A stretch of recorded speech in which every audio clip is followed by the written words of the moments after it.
Hello everybody. We have another game with the white pieces against Ford 3, rated 942 question mark provisional. He might be much higher, he might be much lower. He opens up with D4 like our last speedrun game. We respond with knight f6 in a similar fashion, controlling the center. Last time he played the London. This time we're getting a knight c3, Jobava London looking type thing. Um, this move sneakily prepares e4. So in the other video I attacked the center with c5, but here I'm going to deny him e4 by playing d5 myself. You see, like when they play the London and they go bishop f4, they're not threatening to play e4 because the knight covers it.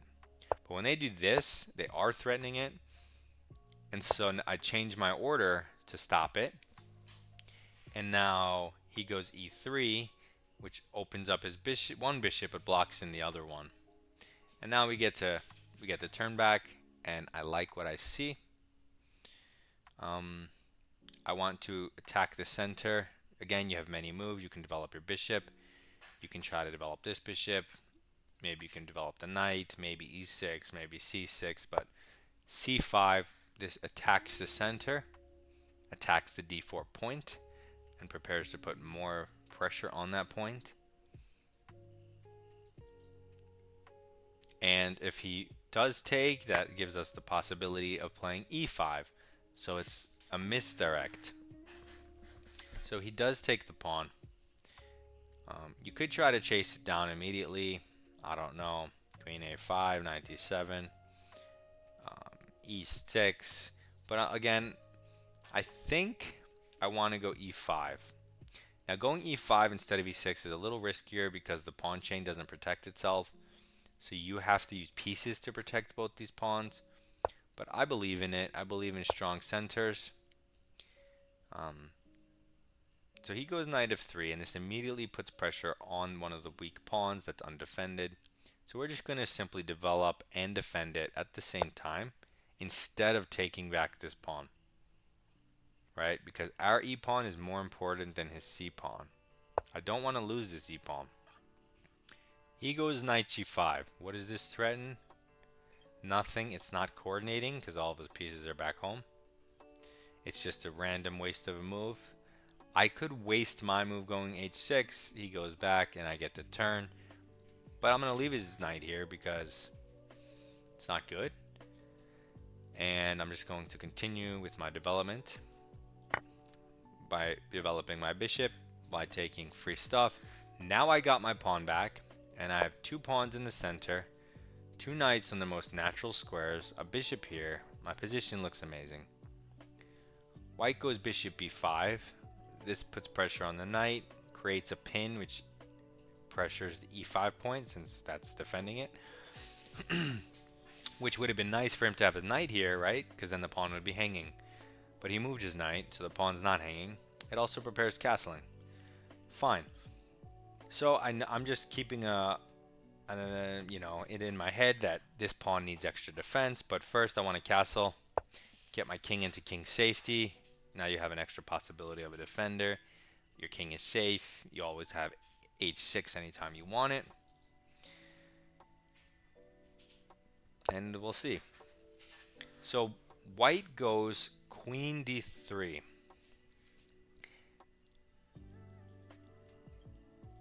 Now what does this threaten? He's putting pressure here. So let's say if he takes the pawn in the center and I take back with the knight, right? So knight takes pawn, knight takes knight. He just checkmates me. So he's trying to do something like that. The downside is I'm not going to fall for that. Also, his queen looks wrong here. It looks like it walks into various things. Like I can kick this, and when he goes back, I can then kick the knight. It would have to go here.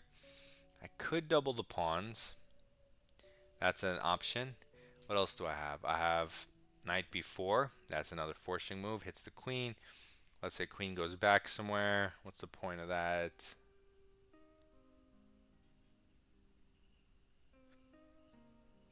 I mean, maybe then you can just go bishop f5, coordinating here, developing another piece. That looks really nice. Also, this knight's hanging. It would be cool if we had something. Also, his king's in the center, so we have to consider moves like d4, hitting his knight if he took, and we take, hitting his knight. That looks problematic, but he doesn't have to take. So if we push and he moves his knight... Oh, actually, he can move his knight here. Oh, no, he can't. I mean, he can, but it's not amazing. So, yeah, if I push here and he just, like, does this, and I take, and he takes, back with the knight, and I take and he takes, that's no good. I really like the knight out. This is like a double one. Develops, this improves for free, and then this develops with the threat, which is like for free. This is also good though, but I think playing with the pieces is better. I'm gonna hit the queen because I love playing with the pieces if I can instead of the pawns. I mean, yeah, you go here, but then you give up a beautiful bishop just to double this. He's not castled. He'll just throw a rook here, go the other way.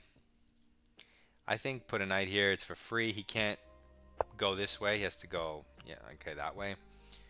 But now if I develop this, the only concern is if he pushes this pawn.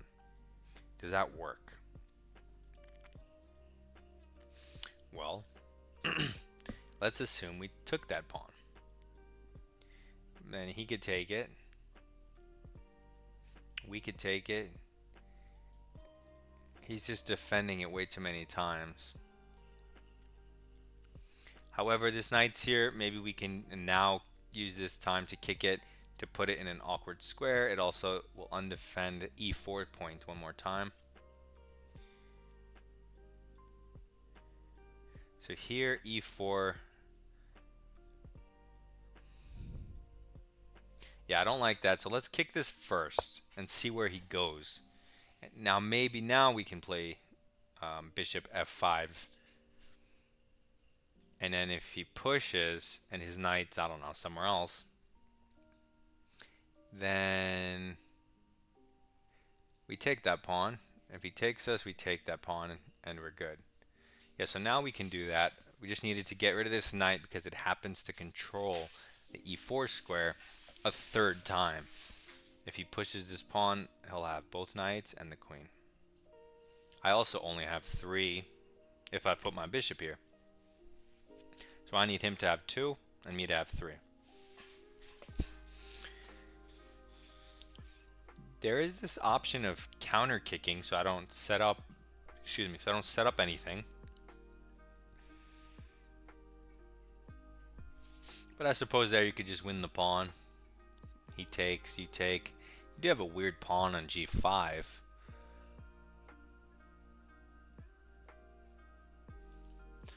Alternatively, if he kicks it, you can simply retreat here. Which one of those is better, though? Probably winning a pawn is better. Okay, so he goes e4.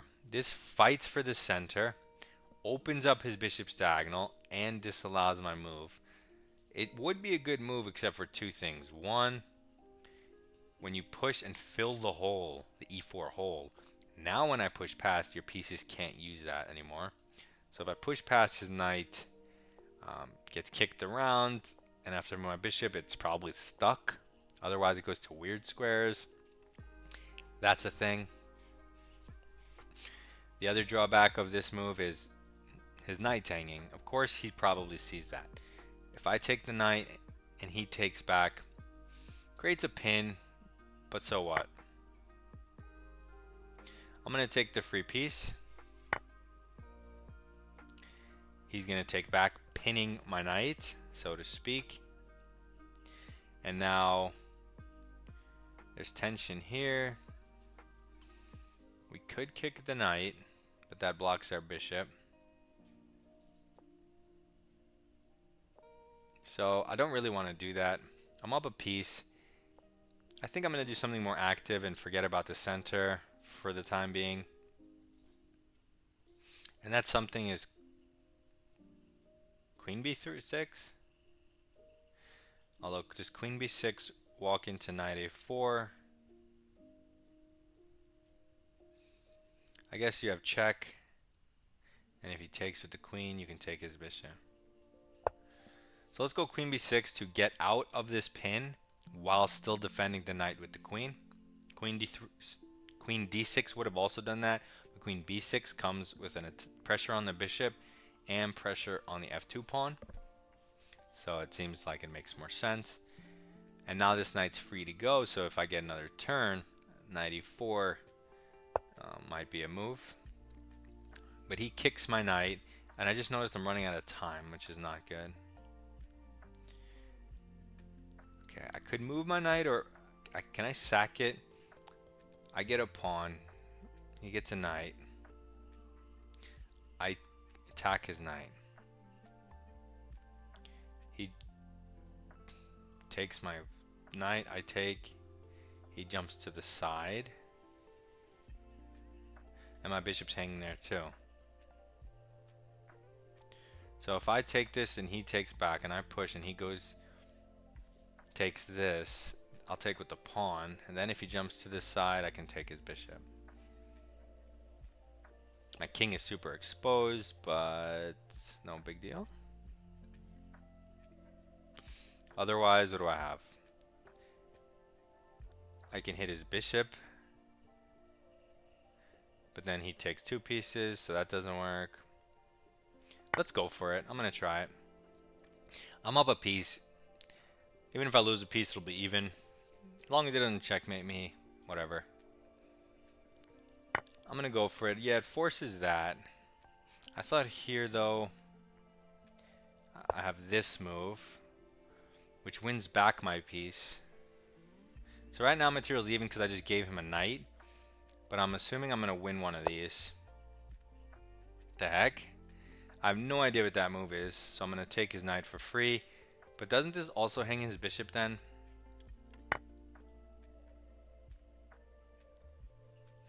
Because his knight was defending his bishop.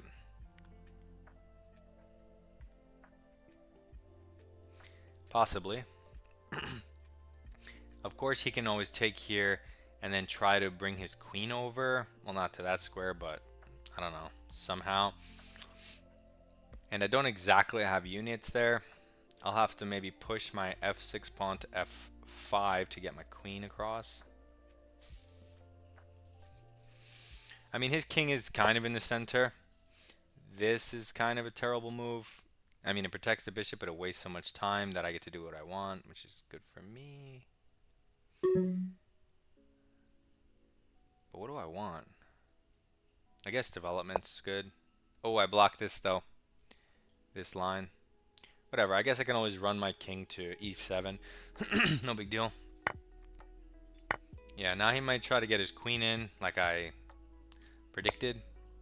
Okay, he's trying to open up lines. This makes sense. This makes sense. But I'm going to take here because this comes with a super threat and opens up this diagonal at the same time. All I need is to put this rook here and this guy can run. He takes with the queen. I don't know. I'm not calculating, but I have 40 seconds, so I'm just throwing in a check. This is a blunder. So he has to move his king here or into a rook check, which would be terrible. So we throw the rook check. Also, there's this if you ever need a defense, but I'm going to go on the offense now. And there's this coordination square. So I'm just going to go here. If he does anything like this, he loses his queen. He has to contest the file.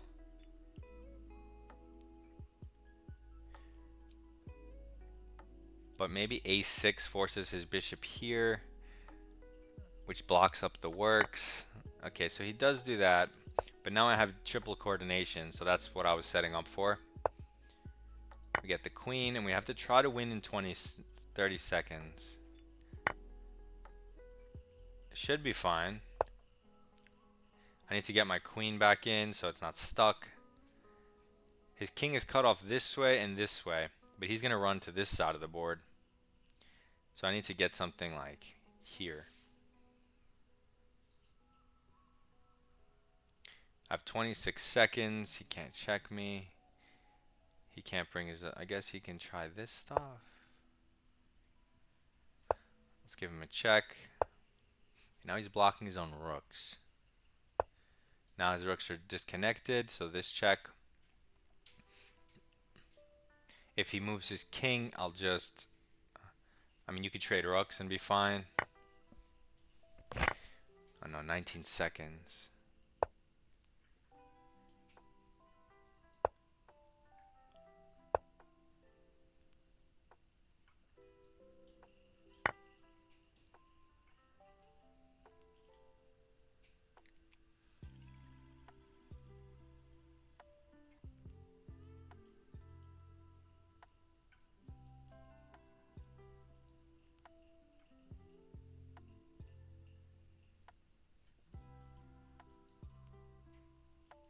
Oh, that would be checkmate.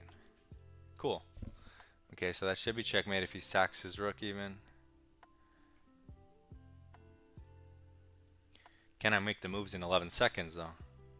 And did I calculate that correctly? Okay, so if he moves his king here.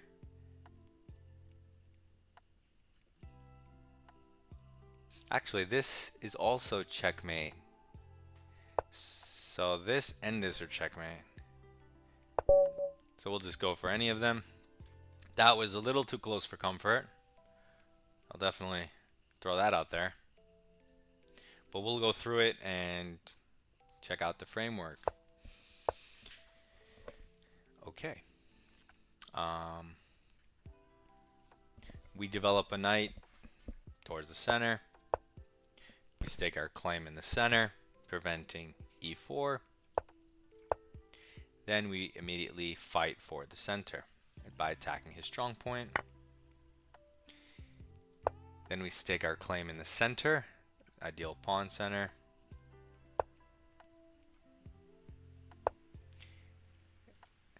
So in this position, yeah, you have a ton of options. They're all fine. Knight c6, great move. Developing a minor piece towards the center and defending your pawn. How do I take those arrows away?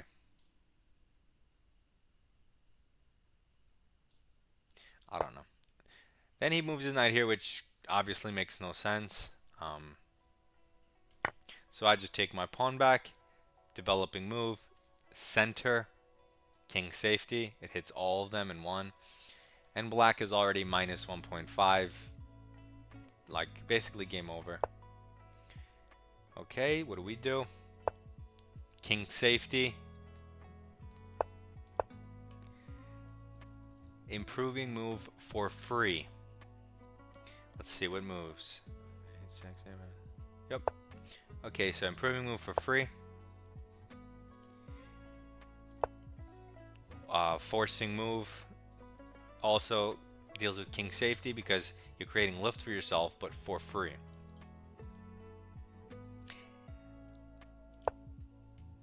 And it was deeper than just hitting the knight. Like, it's not just, ooh, a piece. Like, this is here, I didn't kick it, right? I wanted this knight gone to undefend this e4 square. So I could go with bishop here and not worry about him playing e4. He plays e4 anyway, but that hangs the knight. Clear the garbage, free stuff. Okay, so a6, d4. Okay, so all the moves are the same. Everything I mentioned is playable. Queen b6 also playable. It's a developing move, and it affects the center. And then just tactical stuff. So this does work apparently. What was I worried about? I said I'm gonna push, and if he takes here, and I can't take here with the queen. That would be bad. So I would have to go down a different route. If I take this pawn, then here, and I hang stuff. So I have to take the knight. So he took a knight, I take a knight, and then if he takes the pawn, he loses the bishop. If he moves the bishop, and then he hangs this. So yeah, it still worked for me and I went for it. And then he started playing weird moves. He did not play knight a4, which is like the obvious move. Free stuff, developing move, forcing move, free stuff, forcing move, check, king safety, developing move, check, king safety, and the rest was just me trying to make a mating construction. So just the usual stuff, center development, king safety, nothing crazy. You guys should be used to it by now. Good game. 95% accuracy, I'll take it. Not too hard against lower rated players. If you use center development, king safety principles, it generally guides you the right way. Hopefully you learned that. Submit your rapid games for me to review in Discord. Feel free to like the video. Have a good day, guys. Bye-bye.